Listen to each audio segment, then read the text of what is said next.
Hey everyone, so in today's video I wanted to talk to you guys about how the law of one price can be used to determine really if any money-making scheme is a scam, and how ironically testimonials are actually the biggest indicator that a money-making scheme is a scam, right? So testimonials typically, if you think about a product, testimonials are great, right? Because let's say you want to go to a restaurant or you want to buy a product like clothing, whatever it is, a good, right? Testimonials are obviously great in that instance because from an intuitive perspective, you are getting feedback from hundreds of people that's saying that product is good, right? And that will inform whether or not you make the purchase.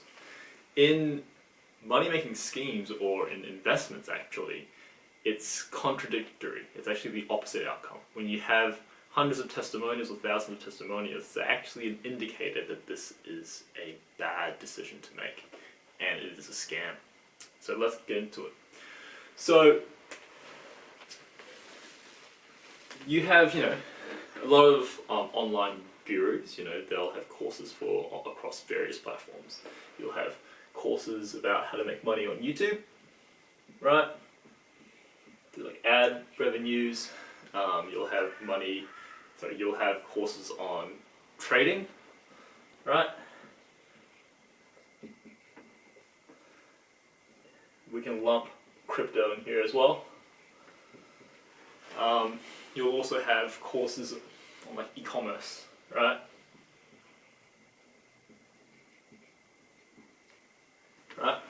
Or passive income kind of courses.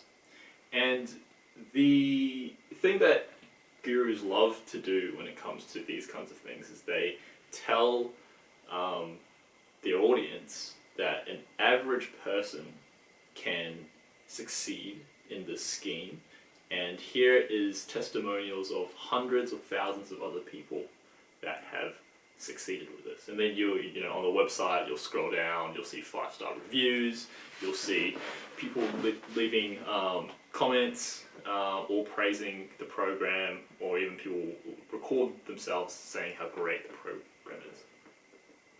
This, ironically, is actually an indicator that the program is misleading and that it is most likely a scam.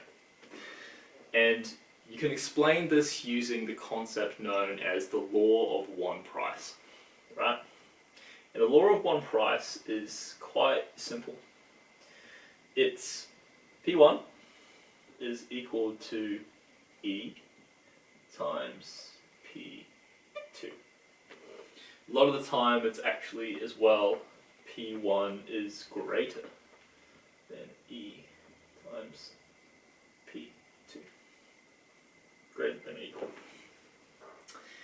And typically in exchange rates, E is just the exchange rate factor, right? But E, if you generalize this to multiple markets, E is simply a function, right? And it acts in multiple ways. Okay. So what this equation really here is saying is that the price that you pay for something in a market is equal to E times P2. So it's essentially saying the left-hand side is equal to the right-hand side. What these gurus try to do, right, is they try to convince you that in fact it's the opposite. That P1 is actually less than E times P2. And this is false, right? I'll underline this so we know that this is false. So essentially what this is saying is that the price that you pay for the course or the knowledge, right, is less than the value that you will get from executing that. So a way to simplify this is saying, okay, if a course is about, let's say, $1,000, right, then what they're saying is that there is a risk-free way for you to pay that $1,000, and in return you will get, let's say, $100,000 or more than what you paid, right? And testimonials, right, are actually counterintuitively should be screaming out to you as that this is wrong. The reason being is that testimonials say that there are thousands of people who have interacted with this market. But the law of one price and no arbitrage actually says that if there is an inefficiency in the markets, right, where you can buy an asset from one market and then sell it into another to make a profit, right, then arbitrages will instantaneously, and arbitrages can be people and they're also systems, right? They'll instantaneously pick up this inefficiency and they'll exploit it to the point where it returns back to this equation here. So in simple terms, that means that, okay, let's say you have a guru who is selling your course for $1,000, and then from that course you can actually make $100,000. What will end up happening is that everyone will do it, then there will be a over demand for that course, right? And then the value of that, or the price that you pay for that course, will then simply just reflect the money that you will get back. So that'll be a net zero outcome, right? And the reason why a lot of the time it's actually this, right, where you actually pay more than what the value of the intrinsic thing is because if we take it to the case of, let's say, a good, right? Yes, you find value when you find a really good purchase, right? Let's say you find a piece of clothing that lasts you for, 10 years, right? But from an asset or investment perspective, you're always buying something that depreciates in value. So the price that you pay is actually always going to be greater than the value of the asset over the long term because it goes down, right? You can't resell that shirt or that product for more than what you paid for it a lot of the time. Obviously there's exceptions with like vintage items, but those are those rare cases. And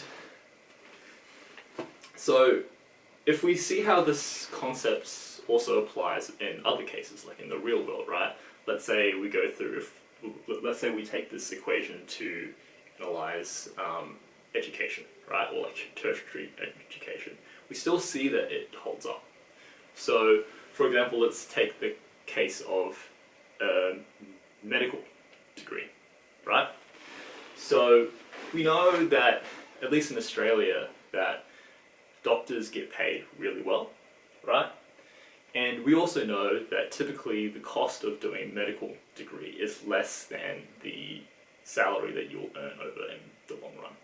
So on the surface level, it seems like you actually do have this equation over here, right? Where the price that you pay for something is less than the value that you get over the long term. But I want to convince you again that actually we still are in here.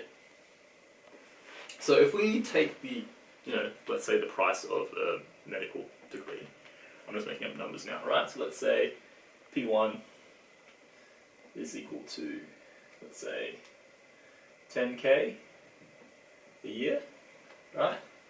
And then, the salary of a doctor, right? Let's just make it up. Let's say it's 100K a year, right? Doctors actually probably get paid way more. What they're not accounting for, or what you need to account for, is the E factor here, right? So E, in this instance, will actually be a very, very low rate. So it'll be like 0.x, right? And this will act to balance out P2 and revert back to these equations here. And why does it do this? Well, in the real world, not everyone can be a doctor, right?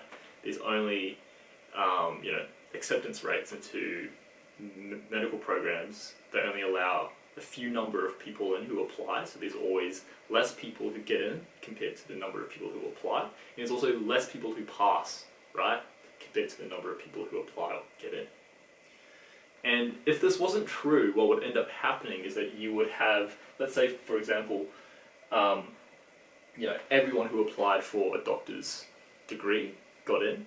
It was just kicking the can further down the road, because what will end up happening is that then you will have an oversupply of doctors entering into the market, and then there will be a less of a demand, right, because all of those spots would get filled, and then you would have people who would lose capital from buying the medical degree because they themselves could not get employed.